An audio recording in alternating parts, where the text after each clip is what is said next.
Hello my dear amazing learners, welcome back to Free Head. So இன்னைக்கு நாம living world lesson ஓட continuation பார்க்க போறோம். So last வந்து unit diversity in living organism ஓட introduction Ernest Mayr பத்தி பார்த்தோம். So இப்போ நாம என்ன பார்க்க போறோம்? living world ஓட next important part. What is living? So நான் syllabus start பண்ணும்போது கூட காமிச்சேன் இந்த question இருந்தது. When we try to define living, we conventionally look for distinctive characteristics exhibited by living organism. So இப்போ நான் லிவிங் அப்படின்னு சொல்லும்போது நான் எதை மீன் பண்ணுறேன், என்னென்ன கேரக்டரிஸ்டிக்ஸ்லாம் லிவிங் பீயிங் எக்ஸிபிட் பண்ணும், லிவிங் பீயிங்ஸில் இருக்கும் அப்படிங்கிறத தான் நான் மீன் பண்ணுவேன். Growth, reproduction, ability to sense environment and mount a suitable response. க்ரோத்னால் நமக்கு தெரியும், வளர்றது, அதை தான் நம்ம க்ரோத் சொல்லுவோம். So reproduction, offsprings produce பண்ணுறது, இல்லை யங் ஒன்ஸை உருவாக்குறது, நெக்ஸ்ட் ஜென்ரேஷனை க்ரியேட் பண்ணுறது ரீப்ரொடக்ஷன்னு சொல்லுவோம். Then ability to sense environment, so சுற்றி என்ன நடக்குது அப்படிங்கிறத அண்டர்ஸ்டாண்ட் பண்ணி அதுக்கேற்ற மாதிரி ஒரு ரெஸ்பான்ஸ், மவுண்ட் சூட்டபிள் ரெஸ்பான்ஸ்னால் ஒரு ரெஸ்பான்ஸ் கொடுக்குறது, வெளியே என்ன நடக்குதுங்கிறத அண்டர்ஸ்டாண்ட் பண்ணி ஒரு ரெஸ்பான்ஸ் தருது இல்லையா, அதுதான் third point. Come to our main immediately as unique features of living organism. So டக்குன்னு சொல்லும் போது ஏன்னா எந்த நான் லிவிங் ஆர்கானிசமும் வளர்றதை நம்ம கண்ணால் பார்த்தது இல்லை. சேர் ஒரு சைஸில் க்ரியேட் பண்ணோம்னா அந்த சைஸில் தான் இருக்கும், அந்த சைஸ் அது பெருசாகுமா? ஆகாது. ஒரு சேரால் இன்னொரு சேர் ப்ரொடியூஸ் பண்ண முடியுமா? Definitely not possible. வெளியே என்ன நடக்குதுங்கிறத அண்டர்ஸ்டாண்ட் பண்ணி இந்த சேர் ரியாக்ட் பண்ணுமா? நோ. அப்போ லிவிங்னு சொன்னால் இந்த 3 ப்ராப்பர்ட்டிஸும் நமக்கு ஞாபகம் வரும். இது 3மே நம்ம நான் லிவிங்கில் டேரெக்டாக அப்சர்வ் பண்ண முடியாது. One can add a few more features. என்னென்ன ஆட் பண்ணலாம்? மெட்டபாலிசம். மெட்டபாலிசம்னா என்ன? நம்ம பாடிக்குள்ளே நடக்கக்கூடிய complex events. So building up and breaking down of food products or components. Chemical component நம்ம பாடிக்குள்ளே என்ன ஆகும்? கான்ஸ்டண்ட்டாக ஏதாவது ஒரு கெமிக்கல் காம்பனன்ட் உருவாகிக்கிட்டே இருக்கும், ஏதாவது ஒரு காம்பனன்ட் பிரேக் டவுன் ஆகிட்டே இருக்கும். இது வந்து நம்ம பாடியில் ரெகுலராக நடக்கும், அதை தான் நம்ம மெட்டபாலிசம் அப்படின்னு சொல்லுவோம். அடுத்தது ability to self replicate. Ability to self ரெப்ளிகேட்னாலும் நம்ம எதை தான் மீன் பண்ணுறோம்? ரீப்ரொடக்ஷன் தான். ஒரு ஹியூமன் இன்னொரு ஹியூமன் ப்ரொடியூஸ் பண்ணுறது, ஒரு அனிமல் இன்னொரு அனிமலை ப்ரொடியூஸ் பண்ணுறது, இது வந்து ரீப்ரொடக்ஷன் தான். இது செல்ஃப் ஆர்கனைஸ். ஓகே, ஸோ அந்த பாடி ஸ்ட்ரக்சர், இதை நான் பாடி ஸ்ட்ரக்சர்னால் லைக் ஐஸோட பொசிஷன், லங்ஸோட பொசிஷன், ஹார்ட், இந்த மாதிரி ஒரு ஆர்கனைசேஷனுங்கிறது ப்ராப்பராக இருக்கும். அது இன்டர்னல் ஆர்கனைசேஷன் செல்ஃபாகவே ஆர்கனைஸ் ஆகிடும். And interact and emergence. So வேறு ஏதாவது ஒரு என்வாயன்மெண்ட்டோட இன்ட்ராக்ட் பண்ணி அதுக்காக ஒரு ரெஸ்பான்ஸ் கொடுக்குறது, அதுவும் கிட்டத்தட்ட இந்த sense environment and mount suitable response மாதிரி தான். இப்போது ஒவ்வொன்றையும் பற்றி நம்ம டீட்டெயிலாக அண்டர்ஸ்டாண்ட் பண்ணலாம். All living organisms grow. எல்லா லிவிங் ஆர்கானிசமும் வளரும் வித்தவுட் அன் எக்ஸப்ஷன். எல்லா ஆர்கானிசம்லையுமே க்ரோத்தை பார்க்கலாம். Increase in mass. ஸோ 2 விஷயம் சொல்கிறோம், increase in mass, increase in number. So growth அப்படின்னு சொல்லும்போது அதை ஒரே ஒரு பெர்ஸ்பெக்டிவில் மட்டும் நம்ம பார்க்கல, 2 விதமாக பார்க்குறோம். ஒன்று வெயிட் அதிகமாகுது, மாஸ்னால் நம்ம சொல்கிறது வெயிட். ஸோ அதோட வெயிட் கண்டிப்பாக இன்க்ரீஸ் ஆகலாம். Or else increase in number. இது 2மே என்னன்னு சொல்கிறோம்? க்ரோத் அப்படின்னு சொல்கிறோம். Twin characteristics of growth. அப்போ 2 important characteristics of growth. A multicellular organism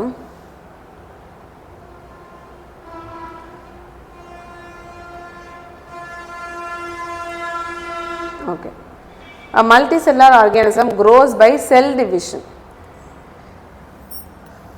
In plants, this growth by cell division occurs continuously throughout their life. Plant பொறுத்த வரைக்கும் plant என்ன பண்ணும்? வளர்ந்துக்கிட்டே இருக்கும், பிளான்ட்டோட growth நடந்துக்கிட்டே இருக்கும். அனிமல்ஸ் ஒரு பர்டிகுலர் ஷேப் அண்ட் ஸ்ட்ரக்சர் வந்தோன்னா growth ஆகுது நின்றும். பட் பிளான்ட்டை பொறுத்த வரைக்கும் growth கண்டினியூஸாக நடக்கும். In animals, this growth is seen only up to a certain age. So ஸ்பெசிஃபிக்காக ஒரு 18 வரைக்கும், 21 years of age வரைக்கும் நம்ம க்ரோ ஆக முடியும்.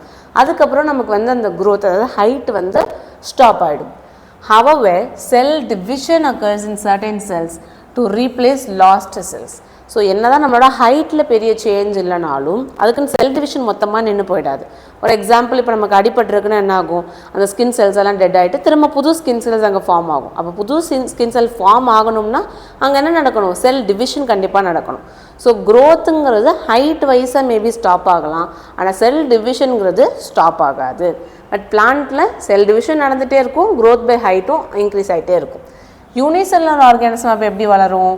செல் டிவிஷன் மூலயமா. அப்போது நம்ம முன்னாடி சொன்ன மாதிரி increase in sell, increase in நம்பர்னு சொன்னோம்ல. அப்போ ஒரு யூனிசெல்லுலர் ஆர்கானிசம் டிவைட் ஆகி 2 செல்லாக மாறுச்சுன்னா அப்போ என்ன சொல்லலாம்? இது வந்து growth by increase in number. One can easily observe this in vitro cultures. In vitro என்னது outside the body. Okay, in vivo அப்படின்னா பாடிக்குள்ளே நடக்கிற ஈவெண்ட். இப்போ பாடிக்குள்ளே நடக்கிறதே நம்ம பாடிக்கு வெளியே ட்ரை பண்ணி பார்க்குறோம் இல்லை ஒர்க் பண்ணி பார்க்குறோன்னா அதை இன் விட்ரோன்னு சொல்லுவாங்க, or inside glass. By simply counting the number of cells and the microscope. ஒரே ஒரு பாக்டீரியாவை வச்சுட்டு பெட்ரி டிஷ் இனாகுலேட் பண்ணிட்டு ஒரு பர்டிகுலர் டைமுக்கு அப்புறம் பார்த்தீங்கன்னா நிறைய பாக்டீரியாஸ் டிவைட் ஆகி ஃபார்ம் ஆகிருக்கும். ஓகே, அதுதான் இங்கே கொடுத்துருக்காங்க. In majority of higher animals and plants growth and reproduction are mutually exclusive event. What is mutually exclusive அப்படின்னா independent event mostly. ஏன்னா growthங்கிறது ஒரு சின்ன பிளான்ட் வளர ஆரம்பிக்குதுன்னா அந்த பிளான்ட் ஒரு ட்ரீயாக மாறுறது, இதை தான் growth அப்படின்னு சொல்லுவாங்க. இது ரீப்ரொடக்ஷன்னு சொல்லும் போது என்னது, இந்த இதுலேருந்து அகெயின் ஒரு ஃப்ரூட் வரும், அந்த ஃப்ரூட்லேருந்து ஒரு சீட்லேருந்து திரும்ப ஒரு பிளான்ட்லெட், இதை தான் என்னென்னு சொல்லுவோம் ரீப்ரொடக்ஷன். அப்போ க்ரோத்துங்கிறது சின்னதாக இருக்க பிளான்ட் பெருசாகிறதும், ரீப்ரொடக்ஷன் வந்து அதுலேருந்து வர ஃப்ரூட்டில் இருக்க சீட்லேருந்து புது பிளான்ட் வரதும். அப்போ க்ரோத் வேறு, ரீப்ரொடக்ஷன் வேறு. அப்போ மியூச்சுவலி எக்ஸ்க்ளூசிவ் அப்படின்னு சொல்லுவோம். One must remember that increase in body mass is considered as growth. So அப்போது இதோட வெயிட் இன்க்ரீஸ் ஆகிறதே நம்ம என்ன தான் சொல்கிறோம், க்ரோத்துன்னு சொல்கிறோம். நான் லிவிங் ஒரு வேளை மாஸ் மட்டும் எடுத்துக்கிட்டிங்கன்னால் non-living objects also grow if you take increase in body mass as a criterion for growth. Only weight மட்டும் வச்சு பார்க்கும்போது என்ன ஆகும், ஈவன் நான்-லிவிங் ஆப்ஜெக்ட்ஸுமே க்ரோ ஆகிற மாதிரி வரும். ஸோ அது எப்படி க்ரோத் ஆகுது, மவுண்டைன்ஸ் அப்படின்னா பெரிய மலைகள்லாம் மவுண்டைன்ஸ்னு சொல்லுவோம். தென் பவுல்டர்ஸ்னால் சின்ன சின்ன மவுண்டைன்ஸ், ஸோ மலை குன்றுகள் மாதிரி. தென் சாண்ட் மவுண்ட்ஸ்னால் மணலில், இப்போ மவுண்டன்ஸ்னு சொல்லும்போது அதில் பாறை இருக்கும் இல்லையா, அந்த மாதிரி சின்ன சின்ன மண்ணெல்லாம் சேர்ந்து ஒரு சின்ன மலை மாதிரி ஃபார்ம் ஆகிருக்கும்ல, அது சாண்ட் மவுண்ட்ஸும்போம். அதுவுமே வளரும். அது எப்படி வளரும், இன்க்ரீஸ் இன், ஒன்று என்ன சொன்னால் இன்க்ரீஸ் இன் நம்பர், இன்னொன்று increase in mass. Increase in number படி இது க்ரோத் ஆகுமானா கிடையாது, ஒரு மவுண்டைன் 2 மவுண்டைன் ஆகாது, பட் அதோடைய வெயிட் இன்க்ரீஸ் ஆகும். பட் அதோட வெயிட் எப்படி இன்க்ரீஸ் ஆகும் அப்படின்னா accumulation of material on the surface. So இப்போ ஒரு மவுண்டைன் இருக்குன்னா இந்த மவுண்டைன் மேலே நிறைய ட்ரீஸ் வளரலாம், ஆரல்ஸ் சாயில் பார்ட்டிகல் டெபாசிட் ஆகலாம். இந்த மாதிரி நிறைய ஈவெண்ட் மூலயமா இதோட சர்ஃபேஸில் கூட நிறைய வெயிட் அக்யூமுலேட் ஆகும். Accumulation of material on the surface, அந்த மலையோட சர்ஃபேஸில். இன் லிவிங் ஆர்கானிசம் க்ரோத் எப்படி இருக்கும், இன்சைடாக இருக்கும், உள்ளேருந்து நமக்கு க்ரோத் வரும். பட் மவுண்டைன் மாதிரியான ஆர்கானிசம்லாம் க்ரோத் வந்து எக்ஸ்டர்னல், வெளியேருந்து வளரும், மவுண்டெயின்குள்ளே இருந்து க்ரோத்துங்கிறத நம்ம அப்சர்வ் பண்ண முடியாது. Growth therefore cannot be taken as a defining property. Conditions under which it can be observed in all living organisms have to be explained, and then we understand that it is a characteristic of living system. Okay, இப்போ இங்கே 2 terminology இருக்கு. What is the defining property? Okay, defining property னா என்ன, ரெண்டுக்கும் ஒரு word வச்சு நம்ம ஈஸியாக சொல்லிடலாம். டிஃபைனிங் ப்ராப்பர்ட்டினா must be present, கேரக்டரிஸ்டிக்னா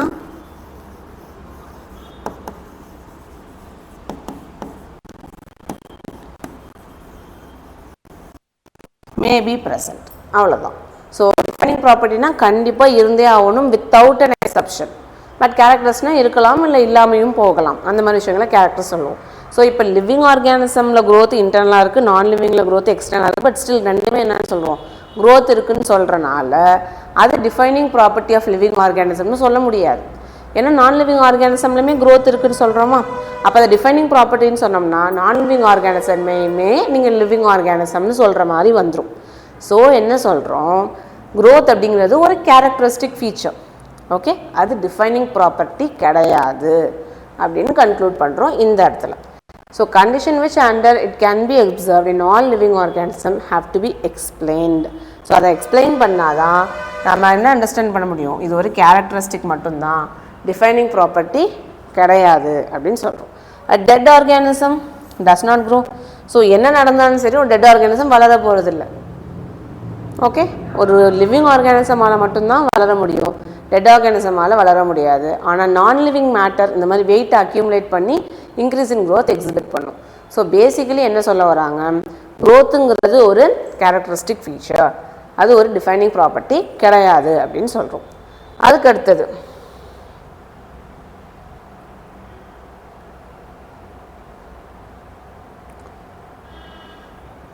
okay, next reproduction likewise is a characteristic of living organism. So first growth பார்த்தோம், இப்போ reproduction பார்க்குறோம்.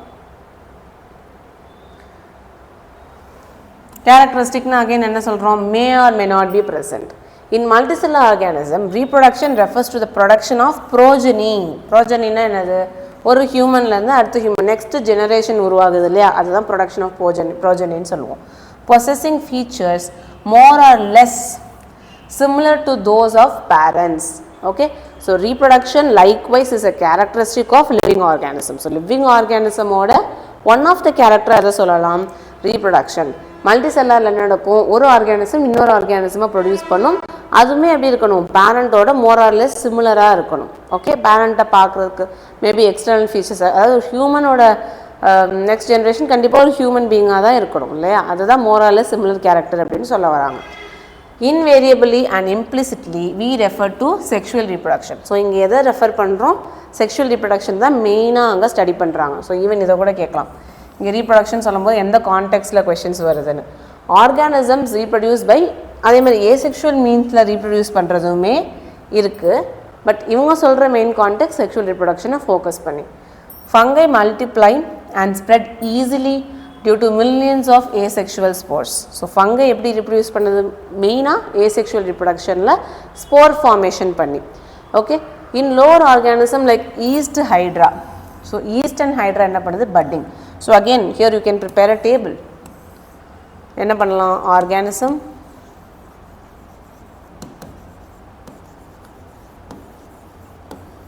mode of reproduction.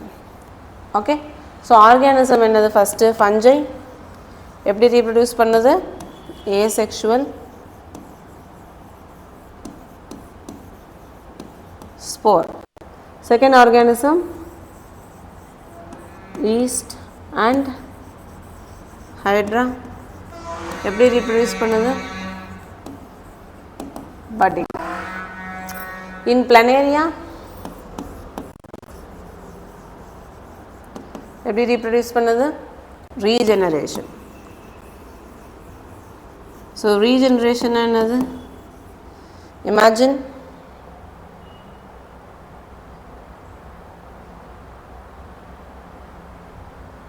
ஸோ இது ஒரு பிளனேரியான்னு இமேஜின் பண்ணிக்கோங்க. இந்த பிளனேரியாவை 3 பீஸாக கட் பண்ணிங்கன்னா இது ஒரு பிளனேரியா, இது ஒரு பிளனேரியா, இது ஒரு பிளனேரியா. ஸோ 3 பிளனேரியாஸை நம்மளால் பார்க்க முடியும். ஓகே, ஸோ 3 பிளனேரியா கிடைக்கும். இதை தான் ரீஜெனரேஷன் அப்படின்னு சொல்லுவாங்க. ஸோ அந்த மாதிரி ரீஜெனரேஷனுமே நம்ம என்ன பார்க்க முடியும், க்ரோத் ரீப்ரொடக்ஷன் டைப்பில் பார்க்க முடியும். Okay, fragment organism regenerates the lost part.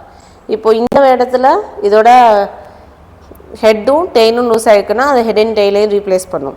அதேமாதிரி இங்கே வரும்போது top portion middle portion loose ஆகிருக்குன்னா அது ரெண்டே ரீஜென்ரேட் பண்ணும். ஸோ எந்த போர்ஷனை லூஸ் பண்ணுச்சோ அந்த போர்ஷனை ரீஜென்ரேட் பண்ணும் and becomes a new organism. 3 ஆர்கானிசமாக மாறிடும். The fungi, filamentous algae and protonema of mosses all easily multiply by fragmentation. So fungi எப்படி ரீப்ரொடியூஸ் பண்ணும், ஏசெக்ஷுவல் ரீப்ரொடக்ஷனையும் பண்ணும். அதே மாதிரி ஃபங்கை,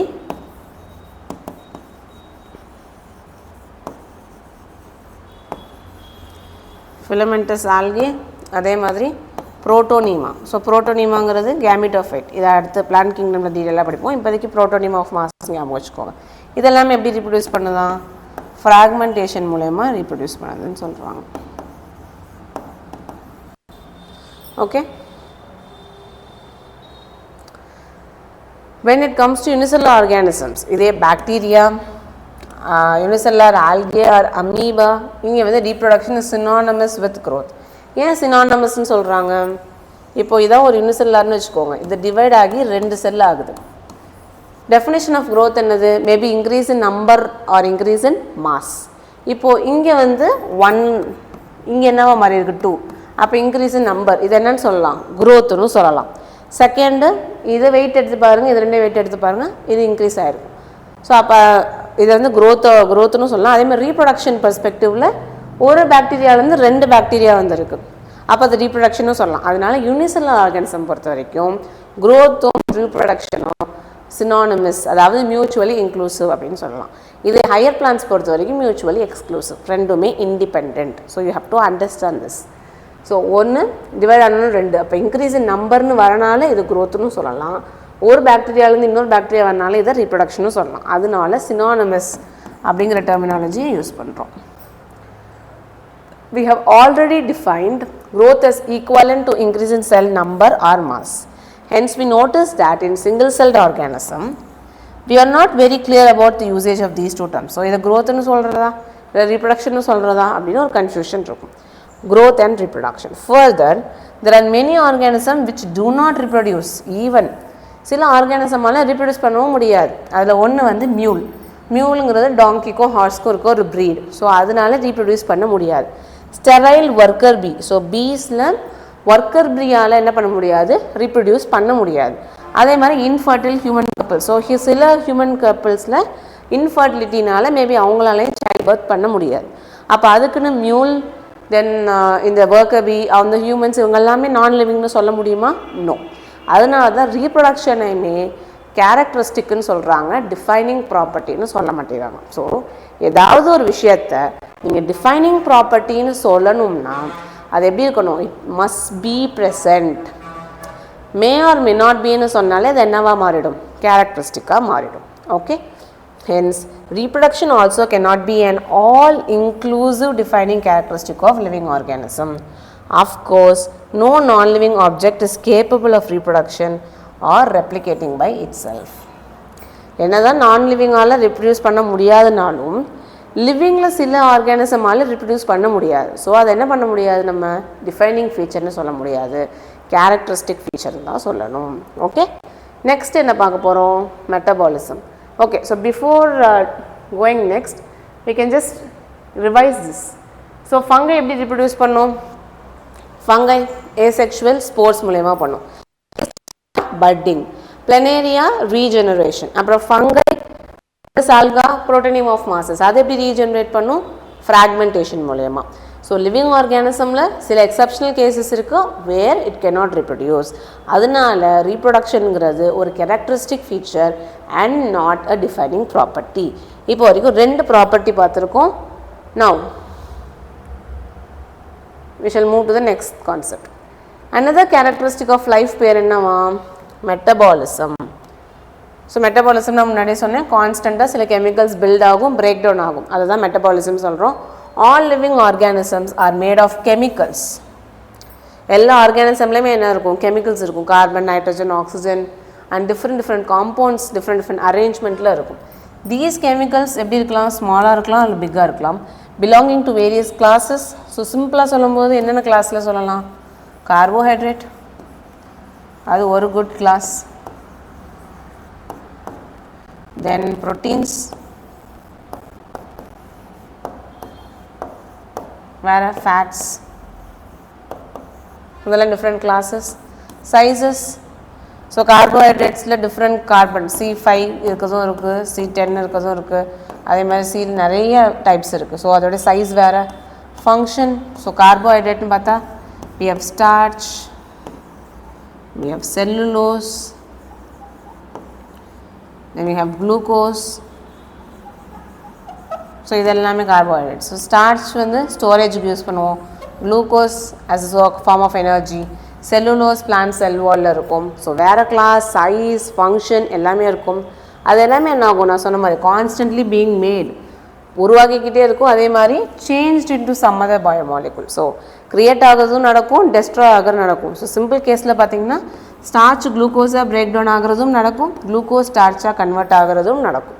ஸோ இதை தான் நம்ம மெட்டபாலிசம் அப்படின்னு சொல்கிறோம். These conversions are chemical reactions or metabolic reactions. இந்த கன்வர்ஷன் என்ன சொல்கிறோம்? கெமிக்கல் ரியாக்ஷன்னு சொல்லலாம், அப்படி இல்லைனா மெட்டபாலிக் ரியாக்ஷன்ஸ்னு சொல்லலாம். There are thousands of metabolic reactions occurring simultaneously.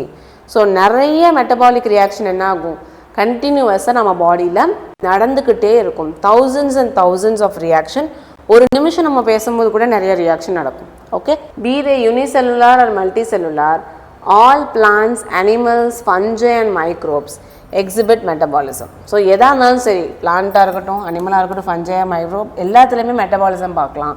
எல்லா கெமிக்கல் ரியாக்ஷனையும் சம் டோட்டல் ஆட் பண்ணோம்னா அதுக்கு பேர் என்னது? மெட்டபாலிசம் அப்படின்னு சொல்லுவோம். நோ நான் லிவிங், எந்த ஒரு நான் லிவிங் ஆப்ஜெக்டாலும் என்ன பண்ண முடியாது? மெட்டபாலிசம் எக்ஸிபிட் பண்ணவே முடியாது. Okay, metabolic reaction can be demonstrated outside the body in cell free system. செல்லே இல்லாமல் கூட மெட்டபாலிசமால் நடக்க முடியும். அதனால தான் நம்ம என்ன சொல்கிறோம்? Metabolism is a characteristic feature but not a defining property. ஓகேயா? And isolated metabolic reaction outside the body of organism perform inside a test tube. So இந்த மாதிரி டெஸ்ட் டியூப்ல பண்றதுக்கு என்ன பேர் சொன்னேன்? In vitro. இன் விட்ரோல மெட்டபாலிசம் பண்ண முடியறனால தான் அது என்ன ஆயிடுச்சு? டிஃபைனிங் ப்ராப்பர்ட்டி இல்லாமல் ஒரு கேரக்டரிஸ்டிக் ஃபீச்சராக இருக்குது.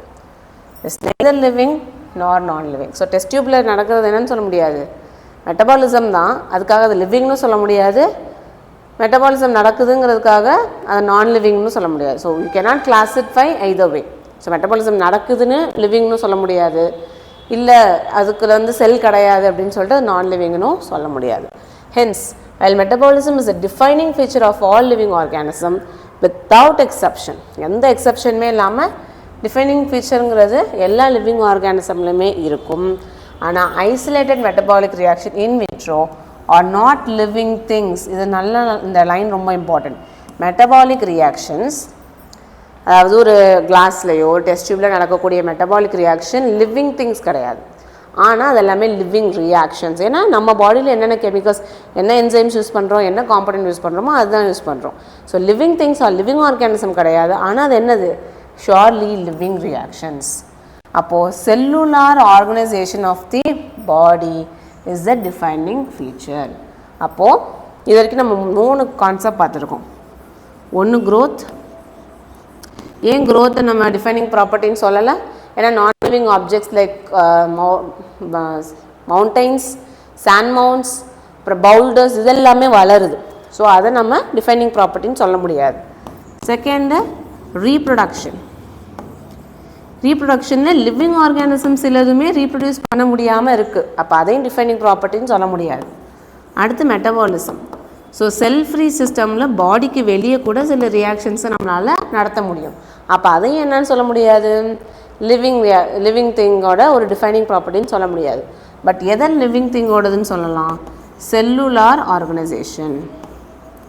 ஓகே, ஏன்னா எந்த ஒரு நான் லிவிங் ஆர்கானிசமுக்குமே செல் அப்படிங்கிற யூனிட் கிடையாது. ஓகே, ஸோ லிவிங் ஆர்கானிசமில் மட்டும்தான் செல்ஸ் ப்ரெசென்ட்டாக இருக்கும். அப்போ செல்லுலார் ஆர்கனைசேஷன் என்னன்னு சொல்லலாம்? Defining property of living organism. So this is one of the defining property. Perhaps the most obvious and technically complicated feature of all living organism is this ability to sense the surroundings and environment and respond to these environment stimuli, which could be physical, chemical or biological stimuli. Physical stimuli நமக்கு ஒரு shock அடிக்குதுன்னு வச்சுக்கோங்க. Okay, ஒரு shock, அது வந்து ஒரு physical stimuli. இது chemical, so some component, அதாவது ஒரு கெமிக்கல் காம்பனண்ட் பட்டு அதுக்கு நம்ம ரெஸ்பாண்ட் பண்ணுறது கெமிக்கல் ஸ்டிமுலை. பயாலஜிக்கல் ஸ்டிமுலைனா ஒரு ஃபிசியாலஜிக்கல் ரெஸ்பான்ஸ். ஸோ இந்த மாதிரி இருக்கிறது ஃபிசிக்கல், கெமிக்கல், பயாலஜிக்கல் ஸ்டிமுலை. இந்த மாதிரி ஒரு சிக்னல் நம்ம பாடிக்கு வரும்போது அதை நம்ம என்ன பண்ணுவோம்? அண்டர்ஸ்டாண்ட் பண்ணி அதுக்கு ஒரு ரெஸ்பான்ஸ் கொடுப்போம். இது எல்லா லிவிங் ஆர்கானிசமோட ஒரு இம்பார்ட்டன்ட் ஃபீச்சர். இதை நம்ம எதில் பார்க்க முடியாது? நான் லிவிங் ஆர்கானிசமில் பார்க்க முடியாது. We sense our environment through our sense organs. So நமக்கு 5 சென்ஸ் ஆர்கன்ஸ் சொல்லணும் இல்லையா? ஐஸ், நோஸ், அதாவது சை, விஷன், ஸ்மெல்லு, டேஸ்ட்டு, டச், இந்த மாதிரி சொல்கிறோம்ல. அந்த மாதிரி சென்ஸ் ஆர்கன்ஸை வச்சு வெளியே என்ன நடக்குதுங்கிறத நம்ம ஃபீல் பண்ணி அதுக்கு நம்ம ஒரு ரெஸ்பான்ஸ் கொடுப்போம். இது லிவிங் ஆர்கானிசமோட ஒரு unique feature. Plants respond to external features. Even plant கூட எப்படி பண்ணும்? எக்ஸ்டர்னல் ஃபீச்சர்ஸ்க்கு எக்ஸிபிட் பண்ணும். Example light. ஸோ சன்ஃப்ளவர் பார்த்துருக்கீங்க இல்லையா? ஸோ சன் எந்த டைரக்ஷனில் ஃபோக்கஸ் பண்ணுதோ அதுக்கேற்ற மாதிரி தன்னோட ஃப்ளவர் அலைன் பண்ணிக்கணும் அப்படின்னு சொல்லுவாங்க. அதே மாதிரி சன் லைட் இருக்கும்போது அந்த லீவ்ஸ் எல்லாமே நல்லா ஃபுல் ஸ்ப்ரெட்டாக இருக்கும். ஃபுல் மேக்ஸிமம் சன்லைட் அப்சர்வ் பண்ணுற மாதிரி. சன்லைட் இல்லாதப்போ அந்த இது வந்து ட்ராப் ஆகும். ஓகே, ஸோ இந்த மாதிரி ஒவ்வொரு பிளான்ட்டில் ஒவ்வொரு மாடிஃபிகேஷன் இருக்கும். எல்லா பிளான்ட்டும் ஒரே மாதிரி பிஹேவ் பண்ணாது. அண்ட் தென் வாட்டர் கம்மியாக இருந்தால் பிளான்ட் என்ன ஆகிடும்? வாடி போயிடும். அதோட லீவ்ஸ் எல்லாம் கீழே விழ ஆரம்பிச்சிடும். ஓகே. தென் டெம்பரேச்சர், அதிகமான டெம்பரேச்சர் ஆனாலும் பிளான்ட்டில் அதே மாதிரி ரெஸ்பான்ஸ் தான் வரும். ஓகே, ஹீட் ஸ்ட்ரெஸ் வந்துடும். தென் அதர் ஆர்கானிசம், வேறு ஏதாவது ஒரு ஆர்கானிசம் வருதுன்னா அதுக்கேற்ற மாதிரி தன்னுடைய பாடியில் மேபி ஸ்பைன்ஸ் இன்க்ரீஸ் ஆகும், சில கெமிக்கல்ஸ் ஹார்மோன்லாம் சிந்தசிஸ் ஆகும் பிளான்ட்டில். ஓகே, பொல்யூட்டன்ஸ், அட்மாஸ்பியரில் பொல்யூட்டன் அதிகமாகுது, கார்பன் டை ஆக்சைட்லாம் அதிகமாச்சுன்னா அது ஸ்டொமேட்டோவை க்ளோஸ் பண்ணிக்கும். ஸோ இந்த மாதிரி பிளான்ட்டுமே வெளியே நடக்கக்கூடிய ஸ்டிமுலைக்கு அது சில ரெஸ்பான்ஸ் கொடுக்கும். ஆல் ஆர்கானிசம் ஃப்ரம் ப்ரோகேரியாட், என்ன தான் ப்ரிமிட்டிவாக இருந்தாலும் சரி இல்லை காம்ப்ளெக்ஸ் யூகேரியட்டாக இருந்தாலும் சரி, என்வாயன்மெண்ட்டில் என்ன நடக்குதுங்கிறத அண்டர்ஸ்டாண்ட் பண்ணி அதுக்கு நம்மளால் ஒரு அவுட்புட் கொடுக்க முடியும். ஃபோட்டோ பீரியட் அப்படிங்கிறது என்னென்னா ஒரு ஸ்பெசிஃபிக் டியூரேஷன். ஸோ 16:8 இது வந்து ஒரு common ratio of daylight, அப்புறம் இது வந்து டார்க்கு ஆர் நைட்டு. ஸோ இந்த மாதிரி இருந்தால் தான் பிளான்ட்டால் ப்ராப்பராக ஃப்ளார் பண்ண முடியும். இந்த ரேஷியோவில் ஏதாவது டிஸ்டர்பன்ஸ் பண்ண சில பிளான்ட்டுக்கு இதை விட வேறு ரேஷியோ ரெக்குவயர்மெண்ட் இருக்கும், பட் காமனாக ஏதாவது ரெக்குவயர்மெண்ட், இந்த ரெக்குவயர்மெண்ட் ஃபுல்ஃபில் ஆனால் தான் நிறைய பிளான்ட் ஃப்ளவரிங்கே பண்ணும். ஒருவேளை இந்த மாதிரி ரெக்குவயர்மெண்ட்டை ஃபுல்ஃபில் பண்ணலன்னா அந்த பிளான்ட்டு ஃப்ளவரிங் பண்ணாது. அப்போ இதுவுமே என்ன தான் சொல்கிறாங்க, எக்ஸ்டர்னல் என்வாயன்மெண்ட்டை அண்டர்ஸ்டாண்ட் பண்ணி அந்த பிளான்ட்டு பிஹேவ் பண்ணுது. So complex eukaryote sense and respond to environmental cues. Photoperiod எதை அஃபெக்ட் பண்ணும், reproduction in seasonal breeders. Okay, அது பிளான்ட்டாகவும் இருக்கலாம், அதே மாதிரி அனிமலாகவும் இருக்கலாம். எல்லா ஆர்கானிசமே அதை பாடிக்குள்ளே என்டர் ஆகிற கெமிக்கல்ஸை ஹேண்டில் பண்ணும். கெமிக்கல்ஸ்னால் ஈவன் பொல்யூட்டண்ட்டாக இருக்கலாம், இல்லை ஃபுட் காம்பனண்ட் எல்லாமே கெமிக்கல் காம்பனண்ட்ஸ் தான். All organism therefore are aware of their surroundings. So வெளியே என்ன நடக்குதுங்கிறத அதை அண்டர்ஸ்டாண்ட் பண்ணிக்கிட்டு இருக்கு. Human being is the only organism who is aware of himself. So வெளியே இருக்கிறத நம்ம அவேராக இருக்கிறதுக்கு பேர் என்னென்னா கான்ஷியஸ், நம்மளை பற்றி. ஸோ நம்மளை பற்றியே நம்ம அவேராக இருக்கோம், நம்ம சரியாக தப்பாக நம்ம சொல்லுவோம் இல்லையா, சுய அறிவு இருக்கு இல்லையா, இதை என்னன்னு சொல்லுவோன்னா செல்ஃப் கான்ஷியஸ். ஸோ இங்கே நீங்கள் நோட்டீஸ் பண்ண வேண்டிய ஒரு விஷயம் என்னென்னா, கான்ஷியஸுங்கிறது டிஃபைனிங் ப்ராப்பர்ட்டி, கான்ஷியஸுங்கிறது ஒரு கேரக்டரிஸ்டிக் தான். ஏன்னா எல்லா ஆர்கானிசமுக்குமே செல்ஃப் கான்ஷியஸ்னஸ் இருக்குன்னு சொல்ல முடியாது. அனிமல்ஸ்க்கெல்லாம் அது கிடையாது. 5 அறிவு 6 அறிவுன்னு பிரிக்கிறோம் இல்லையா, அந்த 5 சென்சஸை தான் கான்ஷியஸ்னஸ் சொல்கிறோம். 6th சென்ஸ்க்கு பேர் தான் செல்ஃப் கான்ஷியஸ். ஸோ மனுஷனுக்கு மட்டும்தான் 6th சென்ஸ் இருக்குது, மற்ற அனிமல்ஸ்க்கு எல்லாமோ பிளான்ட்டுக்கோ 6th சென்ஸ் கிடையாதுன்னு நம்ம கிளாஸிஃபை பண்ணுறோம். அப்படி சொல்லும் போது கான்ஷியஸ்னஸ் தான் டிஃபைனிங் ப்ராப்பர்ட்டி, செல்ஃப் கான்ஷியஸ்னஸ் என்ன கிடையாது, டிஃபைனிங் ப்ராப்பர்ட்டி கிடையாது. இதையும் நல்லா ஞாபகம் வச்சுக்கோங்க.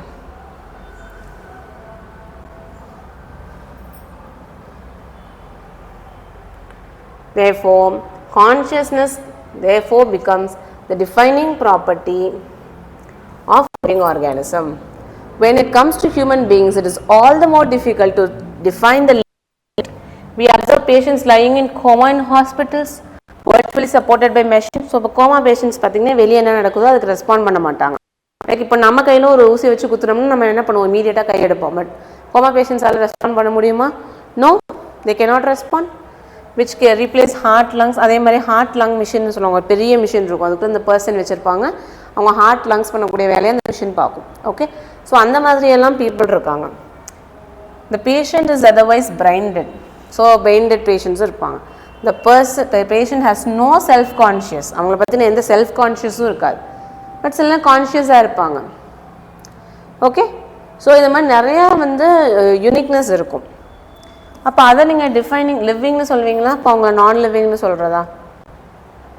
ஸோ தேர் நாட் ரெஸ்பாண்டிங், வெளியே என்ன நடக்குதோ அந்த அண்டர்ஸ்டாண்ட் பண்ணி அதுக்கு நம்ம ரெஸ்பாண்ட் பண்ணலை அவங்க, அப்போ அவங்க நான் லிவிங்னு சொல்ல முடியுமா? நோ, அப்படி சொல்ல முடியாது. தேர் ஸ்டில் லிவிங் காம்பனன்ட் தானே. Are such patients who never come back to normal life. அப்படி நார்மல் லைஃப்க்கு வரவே மாட்டாங்கன்னு சொல்கிறவங்க எல்லாமே நான் லிவிங்கா, அவங்க லிவிங் கிடையாதா அப்படின்னு கேட்குறாங்க. அப்படி நம்ம சொல்ல முடியாது. தே டெஃபினெட்லி லிவிங் ஆர்கானிசம்ஸ் தான். Okay, in higher classes you will come to know that all living phenomena are due to underlying interactions. So underlying interactions na நம்ம பாடிக்குள்ள நடக்கிற எல்லா காம்பனன்ட்டோட இன்டராக்ஷன்ஸும் மொத்தமாக சேர்த்து தான் என்னன்னு சொல்கிறோம், எல்லா லிவிங் ஃபினாமினாமே இருக்குது. Properties of tissues are not present in the constituent cells.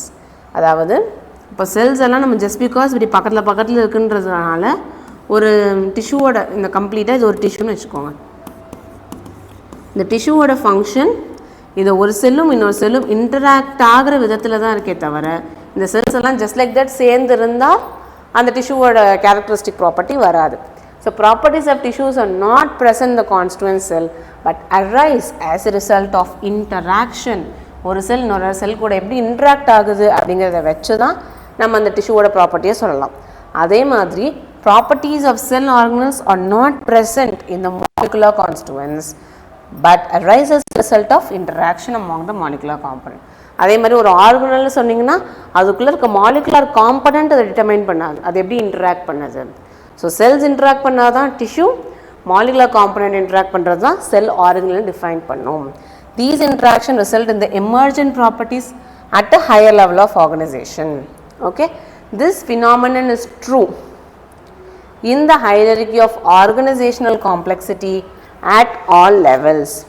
Okay, this phenomenon ங்கிறது எல்லா இடத்துலையுமே, எல்லா காம்ப்ளெக்சிட்டி, பிளான்ட்டாக இருந்தாலும் சரி அனிமலாக இருந்தாலும் சரி எல்லா இடத்துலையுமே இது பொருந்தும். Therefore we can say that living organism are self replicating. So living organism எப்படி இருக்கும், கண்டிப்பாக ரீப்ரொடியூஸ் பண்ணும், இவால்வ் ஆகும். இவால்வ் ஆகுதுன்னா என்னது, ஒவ்வொரு டைம் செக்ஷுவல் ரிப்ரொடக்ஷன் நடக்க சின்ன சின்ன மாடிஃபிகேஷன்ஸ், சின்ன சேஞ்சஸ் எல்லாம் சேர்ந்து ஒவ்வொரு longer period of time evolution நடக்கும். And self regulating interactive system. Self regulating அப்படின்னா இப்போது ஹோமியோஸ்டாசிஸ் நம்ம பாடி கண்டிஷனில் சொல்லுவோம். ஓகே, வெளியே என்ன நடந்தாலும் நம்ம இன்டர்னல் பாடி டெம்பரேச்சர் மெயின்டைன் ஆகிக்கிட்டே இருக்கும். வெளியே ரொம்ப குளிரானாலும் இன்டர்னல் பாடி டெம்பரேச்சர் கான்ஸ்டண்ட்டாக இருக்கும், வெயில் அடித்தாலும் இன்டர்னல் பாடி டெம்பரேச்சர் கான்ஸ்டண்ட்டாக இருக்கும். இந்த மாதிரி சில விஷயங்கள் செல்ஃப் ரெகுலேட்டிங்காக இருக்கும். Capable of responding to external stimuli. So வெளியே என்ன நடக்குதோ அதுக்கேற்ற மாதிரி, இப்போ ஃபார் எக்ஸாம்பிள் வெளியே வெயில் அதிகமாக இருக்குது அப்படின்னா நம்ம பாடி டெம்பரேச்சரை மெயின்டைன் பண்ணுறதுக்கு நிறைய ஸ்வெட்டிங் பண்ணும். அப்போ எக்ஸ்டர்னல் ஸ்டிமுலை அண்டர்ஸ்டாண்ட் பண்ணாதான் அதுக்கேற்ற மாதிரி ஒரு ரெஸ்பான்ஸ் க்ரியேட் பண்ண முடியும். அதுதான் இங்கே சொல்கிறாங்க. This phenomenon is true. Okay, இங்கே விட்டோம். Biology is a story of life on earth and the biology is a story of evolution of living organisms on earth. So ஏர்த்தில் இருக்க லைஃபோட ஸ்டோரியையும் பயாலஜின்னு சொல்கிறோம், அதே மாதிரி லிவிங் ஆர்கானிசமோட எவல்யூஷனையும் பயாலஜி அப்படின்னு தான் சொல்கிறோம். ஸோ எல்லா லிவிங் ஆர்கானிசம் பாஸ்டில் இருந்தது, ப்ரெசென்ட்டில் இருக்குது, பாஸ்டில் இருக்குது, இனிமேட்டு ஃப்யூச்சரில் வரப்போகிறது எல்லாமே link to one another by the sharing of common genetic material. So எல்லாத்துக்குமே ஒரு ஜெனட்டிக் மெட்டீரியல் ஒரு பர்டிகுலர் போர்ஷன் ஆஃப் ஜெனட்டிக் மெட்டீரியலாவது சேமாக தான் இருக்கும். இப்போ இருந்தாலும் சரி, பாஸ்ட்டும் சரி, ஃப்யூச்சரும் சரி, எல்லா விதமே கொஞ்சம் அமௌண்ட் ஆஃப் ஜெனட்டிக் மெட்டீரியலாவது சேமாக இருக்கும் அப்படின்னு சொல்கிறாங்க. டூ வேரியிங் டிகிரிஸ், மேபி ரொம்ப நிறைய சிமிலாரிட்டி இருக்கலாம், ஒரு கொஞ்சம் சிமிலாரிட்டி இருக்கலாம், பட் டெஃபினெட்லி எல்லாமே ஒன்றோட ஒன்று லிங்க் ஆகி தான் இருக்கும் அப்படிங்கிறது தான் இவங்களோட ஐடியாலஜி. ஓகே, ஸோ இப்போ இன்றைக்கி என்ன பார்த்துருக்கோன்றதை வில் ரிவைஸ்.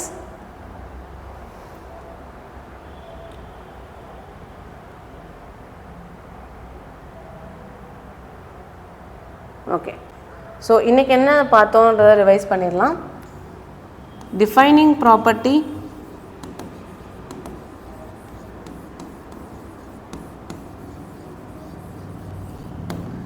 அடுத்து கேரக்டரிஸ்டிக்.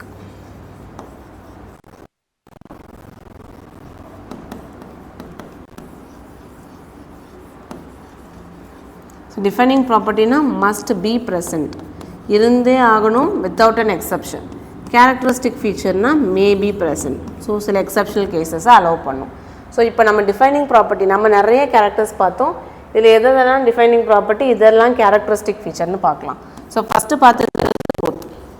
ஸோ க்ரோத்துன்னு பார்த்தோம்னா இன்க்ரீஸ் இன் மாஸும் வரும், இன்க்ரீஸ் இன் செல் நம்பரும் வரும்.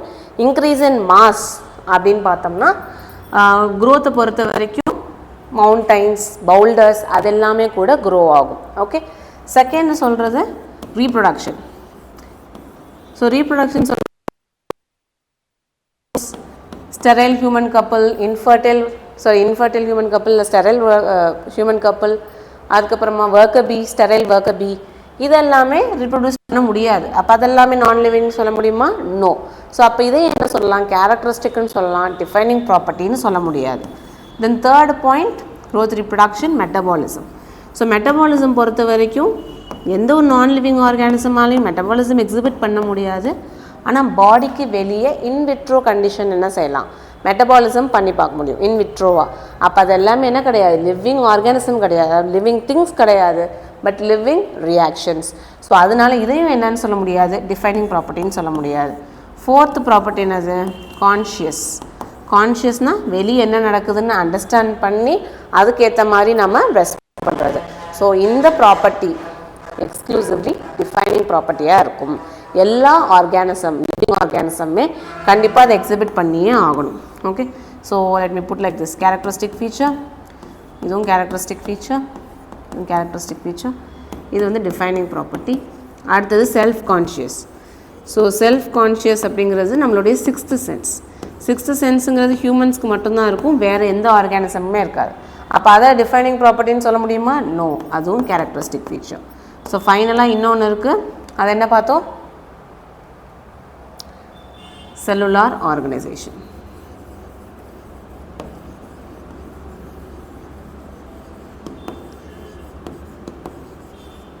ஓகே, ஸோ செல்லுலார் ஆர்கனைசேஷன் சொல்லும் பொழுது லிவிங் ஆர்கானிசம் மட்டும்தான் செல்ஸால் மேடப் ஆஃப் ஆகிருக்கும், நான் லிவிங் செல்ஸ் செல்ஸால் மேடப் ஆஃப் ஆகிருக்காது, அதில் செல் ஆர்கனைசேஷனும் இருக்காது. ஸோ அஃப்கோர்ஸ் இது டிஃபைனிங் ப்ராப்பர்ட்டி. ஸோ நம்ம படித்த இந்த 6 கேரக்டரில் 2 தான் டிஃபைனிங் ப்ராப்பர்ட்டி, ஒன்று கான்ஷியஸ்னஸ், இன்னொன்று செல்லுலார் ஆர்கனைசேஷன். மற்றது எல்லாமே கேரக்டரிஸ்டிக் ஃபீச்சர் தான். Okay, I hope you understood what is living. இந்த பாயிண்ட், இந்த 6 பாயிண்டில் இருக்க எக்ஸப்ஷன்ஸ்லேருந்து கொஷின் கேட்கலாம், கேரக்டரிஸ்டிக் ப்ராப்பர்ட்டியாக டிஃபைனிங் ஃபீச்சரான கொஷின் கேட்கலாம், இந்த மாதிரி டிஃப்ரெண்ட் கொஷின்ஸ் இந்த கான்செப்ட்லேருந்து கேட்கலாம். So I hope you understand. நான் நடத்துல உங்களுக்கு பிடிச்சிருந்தா காமெண்ட் செக்ஷனில் ஒரு தம்ஸ் அப் என்டர் பண்ணிட்டு போங்க. அண்ட் நெக்ஸ்ட் வீடியோவில் நான் உங்களை மீட் பண்ணுறேன். அது வரைக்கும் keep on revising every thing that I teach you. Thank you for வாட்சிங் அண்ட் ஹாப்பி லேர்னிங்.